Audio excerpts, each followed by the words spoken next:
जय श्री हरि। बंधु, आज का विषय है एक पुनः नवीन कुंडली हमारे सम्मुख है। 16/8/1985 का इनका जन्म है। रात्रि 9:15 बुलंदशहर। आइए देखते हैं इनकी कुंडली को। मीन लग्न की इनकी कुंडली है। लग्न का स्वामी गुरु है और वक्री होकर के जाकर के एकादश भाव में विराजमान हो गए हैं। अब क्योंकि गुरु इनके लग्न के स्वामी है तो इनकी प्रकृति जो कुछ कुछ गुरु जैसी तो है, किंतु वक्री धार्मिक प्रवृत्ति के हैं, लेकिन सकारात्मक रूप से कई बार धार्मिक नहीं रहते हैं, नकारात्मक रूप से धार्मिक हो जाते हैं। जैसे कि जो लोग स्वेच्छा से कुछ धर्मों को मानने लगते हैं, किसी भी धर्म को, धर्म अर्थात ऐसे मात्र इतना ही नहीं कि हिंदू होते हुए अन्य धर्म को मानने लगे, ऐसा नहीं। जो समझते हो कि मेरा पिता, पुत्र, स्त्री, माता आदि के प्रति क्या कर्तव्य है, इनकी दृष्टि में बदल जाता है। धर्म को मानते हैं लेकिन कई बार बदल जाता है, क्योंकि गुरु वक्री हैं और सम राशि शनि की राशि में विराजमान है। लेकिन तथापि धार्मिक प्रवृत्ति, सभी कार्यों में ऐसा नहीं है, लेकिन कुछ कुछ कार्यों में ऐसी स्थिति इनके कुंडली में हमें देखने को मिल रही है। लेकिन 10वें भाव में इनके लग्न का स्वामी जाने से इनकी जो प्रवृत्ति है वो व्यापार आदि करने में है। इनका मन है व्यापार आदि करने का, किंतु वहाँ इनकी जो दाल है गलेगी, खाने योग्य ही गलेगी, पूर्ण रूप से नहीं गल पाएगी, सामान्य ही रहेगी, विशेष नहीं रहेगी। अगले भाव का स्वामी मंगल, तृतीय भाव का स्वामी जाकर के विराजमान हो गए हैं पंचम भाव में।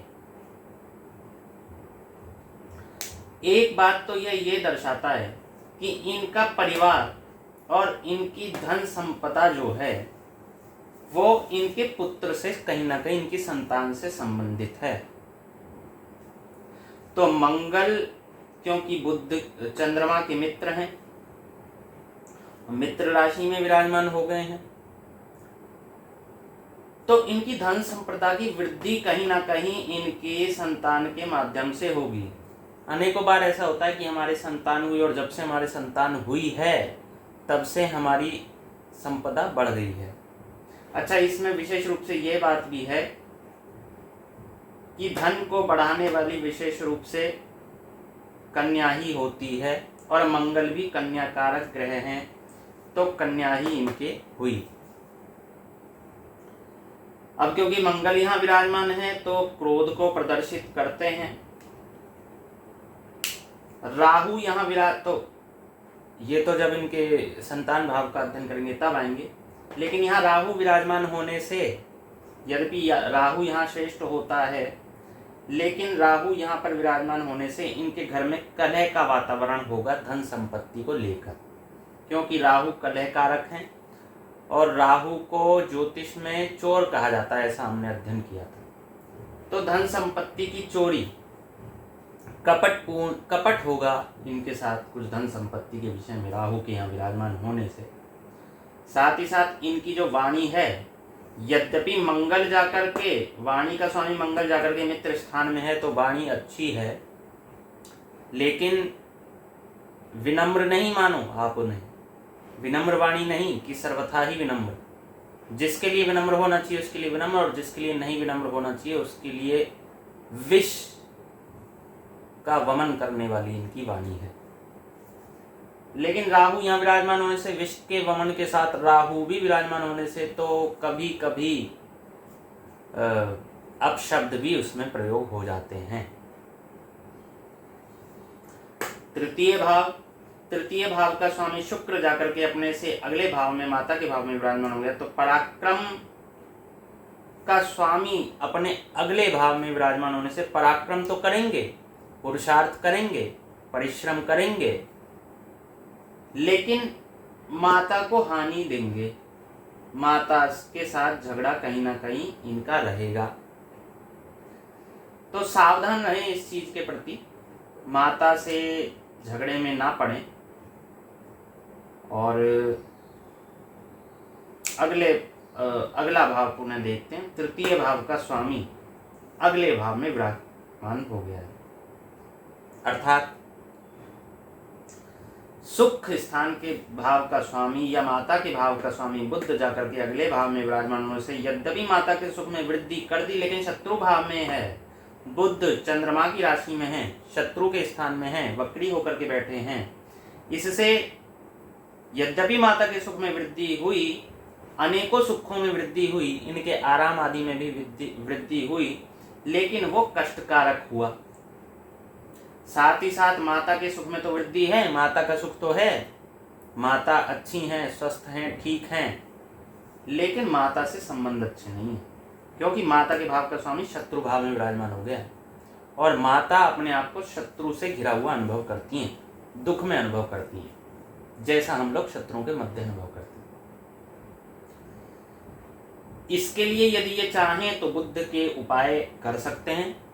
बुद्ध के उपाय में बुआ बहन बेटी आदि को दान दिया जाता है, नपुंसक जो होते हैं उनको दान दिया जाता है, भगवान विष्णु की पूजा की जाती है, विष्णु सहस्रनाम आदि का पाठ करवाया जाता है, सत्यनारायण व्रत की कथा की जाती है। इनकी तो वैसे भी प्रवृत्ति वैष्णव है, तो विष्णु भगवान को अर्थात मानने वाले हैं, तो इनकी प्रवृत्ति है भगवान विष्णु में, तो भगवान विष्णु का जप आदि करेंगे, भगवान विष्णु का ध्यान करेंगे, तो उससे इन्हें बहुत अधिक लाभ होगा। जितना अधिक करेंगे उतना अधिक लाभ होगा। निरंतर करेंगे तो सब दुखों का नाश हो जाएगा। तो निरंतर करेंगे तो सब दुखों का नाश हो जाएगा। अगला देखें, पंचम भाव का स्वामी, इनके संतान के भाव का स्वामी जाकर के पुनः अगले भाव में विराजमान हो गया है, लेकिन दुख स्थान में मित्र की राशि में, और पंचम भाव में मंगल तथा बुध ग्रह हैं। साथ ही साथ गुरु की भी शुभ दृष्टि पंचम भाव पर है। अब इनके पंचम भाव अर्थात इनकी विद्या यद्यपि ठीक से अध्ययन कर रहे थे, लेकिन विद्या के भाव का स्वामी दुख स्थान में जाके, शत्रु स्थान में जाके पड़ गया, इसलिए विद्या में मन ही नहीं लगा इनका। आगे विद्या के भाव में मंगल होने से भी इनको विद्या से दूर होना पड़ा, किसी ना किसी कारण से ये अपना अध्ययन संपूर्ण नहीं कर पाए, या मंगल ने नहीं करने दिया, इनका मन उचट गया, वहां से हट गया वहां से। बुध वहां होने से विद्या के क्षेत्र में यद्यपि बुद्धिमानी दिखाई, लेकिन क्योंकि वो शत्रु भाव में है तो उससे कोई लाभ नहीं हुआ। इनकी संतान के विषय में, एक संतान के भाव का स्वामी अगले भाव में है, तो संतान से लाभ तो हुआ, लेकिन इन्हें इनकी संतान से दुख की भी प्राप्ति होगी, कारण कि दुख स्थान में संतान के भाव का स्वामी विराजमान है। और संतान के भाव का स्वामी दुख स्थान में विराजमान होने का हमारे यद्यपि शुभ दृष्टि संतान भाव पर है, तो चिंता करने की आवश्यकता नहीं है, लेकिन तथापि जो प्रारब्ध में है वो तो भोगना पड़ेगा ही। संतानों को कहीं ना कहीं शत्रुओं से बचाने की आवश्यकता है। शत्रुओं से बचाने के लिए चंद्रमा को मजबूत हमें करना पड़ेगा। यद्यपि सूर्य यहाँ होने से बहुत सारी चीजें ठीक हो जाती हैं, लेकिन यहाँ पर चंद्रमा क्योंकि कमजोर भाव से है, तो उसे मजबूत करना पड़ेगा आपको। चंद्रमा को मजबूत करने के लिए मोती धारण कर सकते हैं, दुग्ध का अधिक से अधिक दान कर सकते हैं। अगला देखिए, सप्तम भाव का स्वामी बुध जाकर के पंचम भाव में विराजमान होने से इनका जो जीवन साथी है उनका प्रेम अपने संतान से बहुत अधिक है। संतान के कारण इनका गृहस्थ जीवन बहुत अच्छा चल रहा है। दोनों ही अपनी संतान से प्रेम करते हैं, इस कारण से, क्योंकि गुरु, ये स्वयं गुरु हैं और इनकी कृपा दृष्टि अपने बच्चों पर बनी है। इनकी माता भी इनके बच्चों का पालन पोषण करने में पूर्ण रूप से आसक्त हैं, उनमें पूर्ण रूप से लगी हुई हैं, अपने कर्तव्य का पालन कर रही हैं। इसीलिए इनका गृहस्थ जीवन इनके बच्चों के कारण बंधा हुआ है, और विशेष रूप से इनकी धर्म पत्नी जो हैं वो बहुत अच्छे से बच्चों का पालन करती हुई दृष्टिगोचर यहाँ पर हो रही है। अष्टम भाव का स्वामी शुक्र जाकर के चतुर्थ भाव में विराजमान हो गए। तो अष्टम यानी दुख स्थान का स्वामी माता के भाव में विराजमान, तो माता से तो निश्चित रूप से यही दृष्टिगोचर होता है कि माता से अच्छे संबंध नहीं बन पाते हैं। यद्यपि हमने पहले उपाय बताया, बुध का उपाय कर लीजिए माता से संबंध अच्छे के लिए, तथापि कुछ ना कुछ खटास तो अवश्य ही रह जाएगी, क्योंकि शुक्र का कोई उपाय हम नहीं कर सकते। यद्यपि शुक्र यहाँ मित्र राशि में विराजमान है अष्टम के स्वामी, लेकिन अष्टम के स्वामी का दोष हम कैसे उससे दूर करेंगे इनकी माता से, तो कुछ ना कुछ खटास तो अवश्य रहेगी। अष्टम भाव में शनि विराजमान होने से, शनि क्योंकि धीरे धीरे मंद गति है शनि की, धीरे गति है शनि की, तो इसलिए आयु में वृद्धि करेंगे। गुरु भी लग्न के स्वामी होने से आयु में वृद्धि करेंगे और शनि के भाव में विराजमान है, लेकिन केतु आयु में ह्रास करेंगे, तो आयु दीर्घती थोड़ी सी कम हो जाएगी। इसके साथ ही क्योंकि शनि यहाँ पर विराजमान है और अष्टम के शनि बवासीर का रोग देते हैं, आपके गुप्त स्थान में कोई ना कोई ऐसा रोग रहेगा, और उसके साथ में केतु भी विराजमान हो गए हैं, तो दोनों मिलके आपके उस रोग को मजबूत करते हैं। इसके लिए हमें क्या करना होगा, यदि शनि और शुक्र मित्र हैं और शनि शुक्र की राशि में विराजमान है, इसके लिए आपको क्या करना होगा, शनि का कुछ ना कुछ उपाय आपको करना होगा। शनि के उपाय में बहुत प्रचलित उपाय है शनि का दीपक जाके जलाना, मजदूर प्रवृत्ति के लोगों को दान देना, ब्राह्मणों का सम्मान करना, और तेल का दीपक जाके जलाना और वहां शनि के स्तोत्र का पाठ करना। एक और उपाय है जिससे मंगल का भी उपाय हो जाता है, वो है हनुमान चालीसा का पाठ करना। तो ये विशेष रूप से शनि के लिए उपाय हैं, और जितना अधिक ये सब करेंगे आप, उतनी अधिक आपको यहाँ पर सफलता प्राप्त होगी, यहाँ पर अपने रोग से छुटकारा मिलेगा। नवम भाव का स्वामी मंगल जाकर के पंचम भाव में विराजमान हो गया। धर्म भाव का स्वामी पंचम भाव में विराजमान होने से ये स्वयं धर्म को विद्या की भांति लेते तो हैं, स्वयं धर्म को विद्या की भांति लेते हैं, धर्म में अच्छे हैं, लेकिन और साथ साथ इनके जो बच्चे हैं वह भी धर्म पालन में रुचि रखने वाले हैं, तो अच्छा योग यहाँ पर है।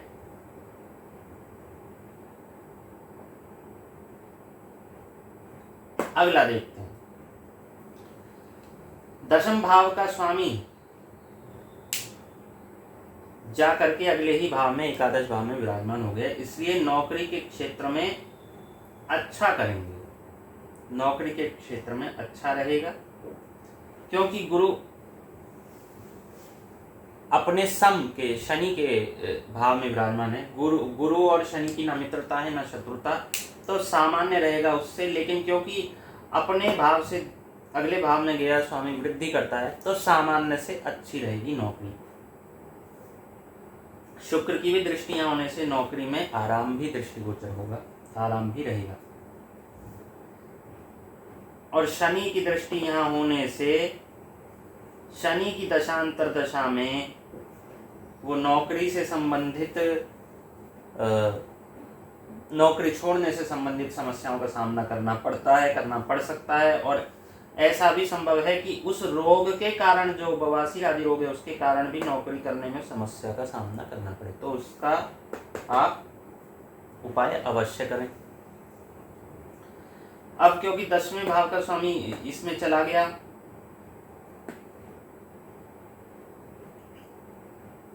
एक बात और हमने नहीं बताई, मंगल की भी दृष्टि अष्टम स्थान पर होने से प्रतियोगिता यदि कोई ये करेंगे तो निश्चित रूप में सफलता नहीं मिलेगी। एक तो शनि भी यहाँ विराजमान है, ऊपर से मंगल की भी दृष्टि है। किसी भी प्रकार की प्रतियोगिता, कंपटीशन, एग्जाम में इन्हें सफलता नहीं मिलने वाली। केतु भी यहाँ विराजमान है, सभी अशुभ ग्रहों का यहाँ समागम हो रहा है, इसलिए उसमें सफलता इन्हें नहीं मिलेगी। मंगल की दृष्टि अष्टम भाव में होने से आयु का भी ह्रास ये करते हैं, और मंगल की दृष्टि शनि पर होने से दोनों में भयानक युद्ध की स्थिति भी उत्पन्न हो रही है। शनि रोग दे रहे हैं, केतु रोग की वृद्धि कर रहे हैं, और मंगल उसको देखने से, रोग को देखने से मंगल रक्त के कारक हैं, तो मंगल ऑपरेशन करवा रहे हैं उस रोग में, तो बवासीर आदि वहाँ का ऑपरेशन ये करवा रहे हैं। तो मंगल और शनि दोनों के उपाय कर देने से, हनुमान चालीसा का पाठ करने से, अत्यधिक पाठ करते रहने से, जैसे कि मंगल को 100 हनुमान चालीसा, शनिवार को 100 हनुमान चालीसा का पाठ करने से अच्छा लाभ इन्हें होगा। एकादश भाव का स्वामी, व्यापार आदि के भाव का स्वामी जाकर के दुख स्थान में विराजमान हो गया है। यद्यपि यहाँ व्यापार के योग थे, व्यापार में प्रवृत्ति है, व्यापार में मन है, लेकिन क्योंकि व्यापार में जो गुरु बैठे हैं वो और शनि ना तो मित्र हैं ना शत्रु हैं, तो सामान्य रहेगा। लेकिन व्यापार के भाव का स्वामी, एकादश भाव का स्वामी जाकर के दुख स्थान में है, तो उससे दुख की ही प्राप्ति होने वाली है। तो यही उपाय है कि नौकरी अधिक श्रेयस्कर है व्यापार की अपेक्षा। अगला दिखाते हैं 12वें भाव का स्वामी शनि जाकर के दुख स्थान में जाके विराजमान हो गए। तो व्यय भाव का स्वामी दुख स्थान में है। व्यय यद्यपि थोड़ी सी कंजूस प्रवृत्ति है, लेकिन किसी न किसी अनावश्यक कार्य में व्यय होगा, और विशेष रूप से वो अनावश्यक कार्य क्या क्या लग रहे हैं। एक तो कंपटीशन, प्रतियोगिता में व्यय, दूसरा रोग में व्यय। तो ये दो विशेष रूप से इनके दृष्टिगोचर हो रहे हैं। सूर्य चंद्रमा की दृष्टि व्यय भाव पर है, तो सूर्य व्यय भाव पर दृष्टि कर व्यय को कम करने का प्रयास करेंगे, और चंद्रमा व्यय भाव पर दृष्टि रखकर व्यय को बढ़ाने का प्रयास करेंगे। तो ये इनकी कुंडली का पूरा सार है। जब जब इनकी शनि की दशा अंतर्दशा आएगी, केतु राहु भी उसमें सम्मिलित यदि हों, तब तब इनका रोग जो है वो वृद्धि को प्राप्त होगा।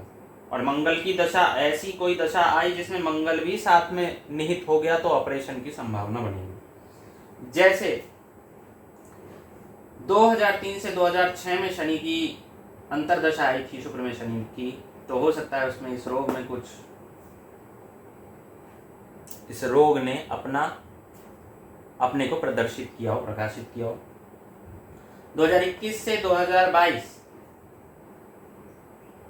2013 से 2014 सूर्य में शनि की दशा आई थी, अंतर्दशा, उसमें भी संभव है ऐसा हुआ हो। 2021 से 22 में भी ऐसा हुआ हो। 2029 से 2030 में ऐसा होने की संभावना है। 39 से 41 में, 54 से 56 में। तो इससे पहले कि ऐसा रोग कोई बढ़े और आगे तक चले, आप मंगल और शनि का उपाय अवश्य करें, अवश्य आपको लाभ प्राप्त होगा। भगवान विष्णु में आपकी श्रद्धा है, बनाए रखें। हनुमान चालीसा में भी भगवान विष्णु आते हैं, भगवान राम आते हैं, तो अच्छी बात है, आपके लिए बहुत लाभ होगा। धन्यवाद। और यदि आप लोग भी हमसे कुंडली दिखाना चाहते हैं, तो नीचे विस्तार में दिए गए, अर्थात डिस्क्रिप्शन में दी गई ईमेल आईडी पर आप संपर्क कर सकते हैं।